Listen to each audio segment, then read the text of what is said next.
नमस्कार मित्रों। आज के इस वीडियो में हम चर्चा लेकर आए हैं भाग्यकर्ता ग्रह के बारे में। जन्म कुंडली का वह खास ग्रह जो भाग्य को बना सकता है या बिगाड़ सकता है। किसी भी व्यक्ति के जीवन में भाग्यकर्ता ग्रह वह ग्रह होता है जो जीवन में भाग्य के सहयोग को बताता है। यानी भाग्य आपको क्या देने जा रहा है, इस चीज का आकलन भाग्यकर्ता ग्रह से देखते हैं। भाग्यकर्ता ग्रह का बहुत महत्व है। किसी भी व्यक्ति के लग्न कुंडली के आधार पे इन चीजों का आकलन किया जाता है। ज्योतिष शास्त्र में लग्न कुंडली का विशेष महत्व दिया गया है। लग्न कुंडली में बनने वाले योग ही जीवन में विशेष लाभ या हानि दिलाते हैं। हालांकि ज्योतिष शास्त्र में अनेक विद्वानों ने भिन्न भिन्न कुंडलियों की चर्चा की है, जैसे नवांश कुंडली, सप्तमांश कुंडली इत्यादि में भी अनेक योगों की चर्चा की जाती है, जिनका भी प्रभाव जीवन पर पड़ता है। परंतु ज्यादा प्रभाव की बात की जाए तो लग्न कुंडली के आधार पर बनने वाला योग पूर्णतः प्रभावी होता है। लग्न कुंडली की महत्ता इस बात से और पता चलती है कि लग्न कुंडली को ही आधार बनाकर यहाँ तक कि लग्न और राशि को भूलकर लाल किताब की रचना की गई है। लाल किताब अपने आप में एक विस्तृत पुस्तक है। इसमें बताए गए उपाय इत्यादि केवल ग्रहों के स्थिति के आधार पर, यानी इन 12 घर में जो ग्रह जहां विराजित हो रहे हैं उसके आधार पर फलाफल करता है। साथ ही साथ उससे जुड़े उपायों की चर्चा करता है, जिसका अनुभव में 100% सत्यता प्रतीत होती है।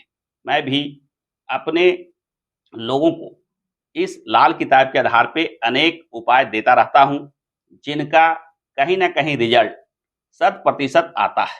यानी लोग ऐसा रिस्पॉन्स करते हैं कि लाल किताब के द्वारा किए जा रहे उपाय सटीक बैठते हैं, उनसे जो लाभ प्राप्त होना चाहिए वह प्राप्त होते हैं। यानी लग्न कुंडली मुख्य रूप से आधार कुंडली मानी जाती है। इसी के आधार पे उपाय इत्यादि ज्यादा फलीभूत होते हैं। तो आज हम जानेंगे भाग्यकर्ता ग्रह के बारे में। भाग्यकर्ता ग्रह कुंडली में कैसे बनता है, इसके लिए आपको लग्न कुंडली देखनी है। लग्न कुंडली में लग्न के आधार पे 12 भाव में अलग अलग अंक लिखे होते हैं। इन अंक को राशि का संकेत मानते हैं। यह राशि के खास ग्रह स्वामी बनते हैं, जो मैंने यह चार्ट बना रखा है। 1 नंबर, 8 नंबर यानी मेष और वृश्चिक राशि के स्वामी मंगल होते हैं। वृष और तुला यानी 2 नंबर और 7 नंबर के स्वामी शुक्र होते हैं। इस प्रकार से इस चार्ट के आधार पे सभी राशि के खास ग्रह स्वामी बन जाते हैं। आप भी वीडियो में इन ग्रहों को, इन राशि के स्वामी को देखते हुए आप अपने पत्रिका में मिलान कर देखें कि आपके कुंडली में कौन से ग्रह बन रहे हैं भाग्यकर्ता ग्रह। भाग्यकर्ता ग्रह की चर्चा की जाए तो सबसे पहले लग्नेश को महत्व देते हैं।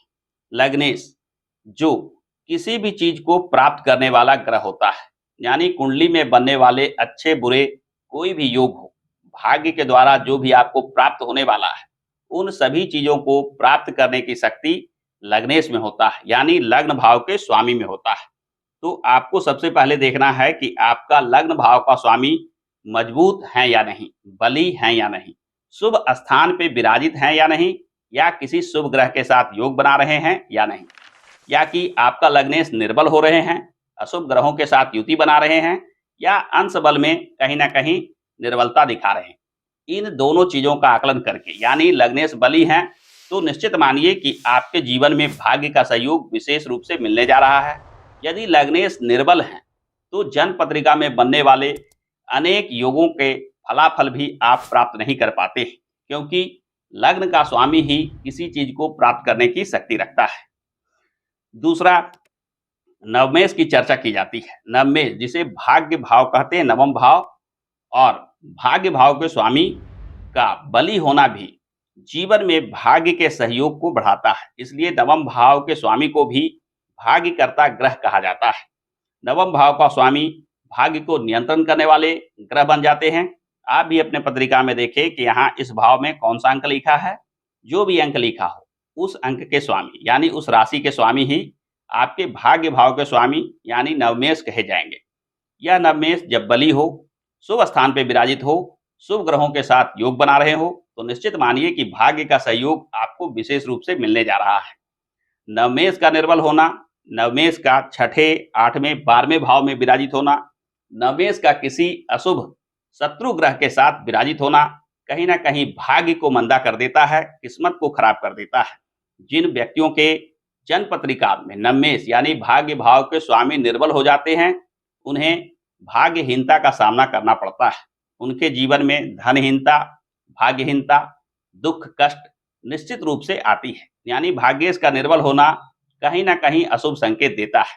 तो भाग्येश यानी नवमेश का बली होना भी जीवन में भाग्य के सहयोग को बढ़ाता है और नवमेश यानी भाग्य भाव के स्वामी को भी भाग्यकर्ता ग्रह माना जाता है। तीसरी स्थिति है दशमेश। तीसरा स्थान दशम भाव के स्वामी को दिया जाता है। यहाँ इस भाव को दशम भाव कहते हैं। इस स्थान पर लिखे हुए अंक के राशि स्वामी आपके लिए दशम भाव के स्वामी यानी दशमेश कहे जाएंगे। दशमेश जो कर्म, रोजी रोजगार को नियंत्रित करने वाले ग्रह माने जाते हैं, उनका भी बली होना जीवन में भाग्य के सहयोग को बढ़ाता है। यानी दशमेश को भी भाग्यकर्ता ग्रह मानना चाहिए। जिन व्यक्तियों के दशमेश स्वगृही, उच्च राशि के या शुभ स्थानों पर विराजित हो जाते हैं, वे भाग्यवश कुछ ऐसे अवसर प्राप्त करते हैं जिनमें उन्हें अपार सफलता प्राप्त होती है। वो जिस कार्य को करते हैं, उसके ज्ञान को आप जन्मजात ग्रहण करते हैं। यानी उनमें पूर्व से ही वे सारे गुण होते हैं जो किसी कार्य में उनको सफलता दिला सकता है। यानी अपने स्किल, अपने सोच विचार, अपने कार्य शक्ति के माध्यम से वे व्यक्ति जीवन में विशेष सफलता अर्जित करते हैं। यानी दशम भाव के स्वामी भी भाग्यकर्ता ग्रह बन जाते हैं और दशम भाव के स्वामी जब मजबूत स्थिति में हो तो निश्चित मानिए कि जीवन में अनेक लाभ प्राप्त होते हैं। यही दशमेश यदि निर्बल हो रहे हो, अशुभ भाव में विराजित हो, छठे, 8वें, 12वें भाव में चले गए हो, तो दशम भाव के बल में कमी आ जाती है, जो कार्य में, रोजी रोजगार में बाधा, विघ्न और कष्ट का संकेत देता है। जिन व्यक्तियों के जन्म पत्रिका में दशम भाव के स्वामी निर्बल हो रहे हो, अशुभ स्थान पे विराजित हो रहे हो, शत्रु ग्रह के साथ विराजित होकर कुछ अशुभ योग बना रहे हो, तो मानकर चलिए कि जीवन में रोजी रोजगार, कार्य क्षेत्र में बाधा, विघ्न और कष्ट लगा रहता है। चौथा जो महत्वपूर्ण बात है वह है कि भाग्येश जिस राशि में बैठा है उसका स्वामी ग्रह, जिसे डिपोजिटर के नाम से भी जानते हैं।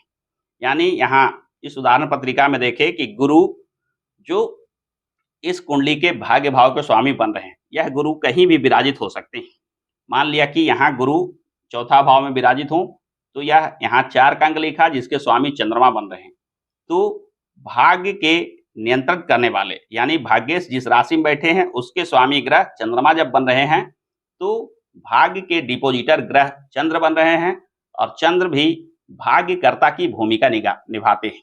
यानी कि भाग्येश जहां जिस राशि में विराजित हैं, उस राशि के स्वामी भी भाग्य को मजबूत या निर्बल बना सकते हैं।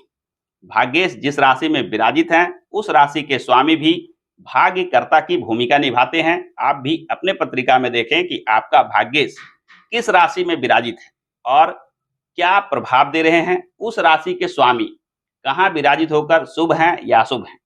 भाग्येश जिस राशि में विराजित हैं, उस राशि के स्वामी ग्रह यदि मजबूत स्थिति में हो तो मानकर चलिए कि भाग्य का पूर्ण सहयोग प्राप्त होगा।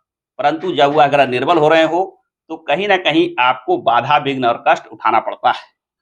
और पांचवा गुरु और शुक्र। गुरु और शुक्र को भी भाग्य या प्रारब्ध के कारक ग्रह माना जाता है। गुरु जहां देवी देवताओं के आशीर्वाद से भाग्य का संकेत देता है, वहीं शुक्र धन, धान्य, भौतिक सुख देने वाले ग्रह माने जाते हैं। यदि जन्म पत्रिका में गुरु और शुक्र ये दोनों ग्रह बली अवस्था में हो, शुभ स्थिति में हो, तो मानकर चलिए कि शुक्र और गुरु के शुभ फलाफल से भी आपका भाग्य आपको विशेष रूप से सहयोग देने जा रहा है। यह 5 स्थिति यानी इन 5 ग्रहों के आकलन से आप भली भांति जान पाते हैं कि आपके जीवन में भाग्य का क्या प्रभाव होने जा रहा है। ये ग्रह ही भाग्यकर्ता ग्रह कहे जाते हैं। इनका जन्म पत्रिका में शुभ होना जीवन में भाग्य के सहयोग को बताता है, जबकि इनका भाग्य का प्रभाव जीवन में जब ये ग्रह अशुभ बन रहे हों तो निश्चित मानिए कि आपके जीवन में कहीं ना कहीं कुछ कमी रह जाती है। तो आप भी अपने जन्म पत्रिका में मिलान कर देखें कि इन ग्रहों में कौन से ग्रह बली हैं, कौन से ग्रह कहाँ विराजमान होकर शुभ फल दे रहे हैं या जीवन में अशुभता के चलते, अशुभता का कारण ये ग्रह बन रहे हैं। आप भी हमें कमेंट करके बता सकते हैं कि आपके पत्रिका में इन ग्रहों की क्या स्थिति है एवं जीवन में भाग्य का सहयोग मिल रहा है या नहीं। यदि आपको इन ग्रहों से जुड़े कोई समस्या आ रही है, तो आप कमेंट में इन्हें बताकर इसका सटीक उपाय जान सकते हैं। तो आज के वीडियो में बस इतना ही। आशा करता हूँ कि आज का यह वीडियो आपको पसंद आया होगा। यदि वीडियो पसंद आया है तो हमारे इस वीडियो को लाइक और शेयर करना ना भूलें और हाँ, चैनल को सब्सक्राइब करके बेल आइकन को अवश्य दबा लें, क्योंकि मैं इस चैनल पे इस प्रकार के ही ज्ञानप्रद वीडियो लेकर आता रहता हूँ। हमारे साथ अंत तक बने रहने के लिए आपका बहुत-बहुत धन्यवाद।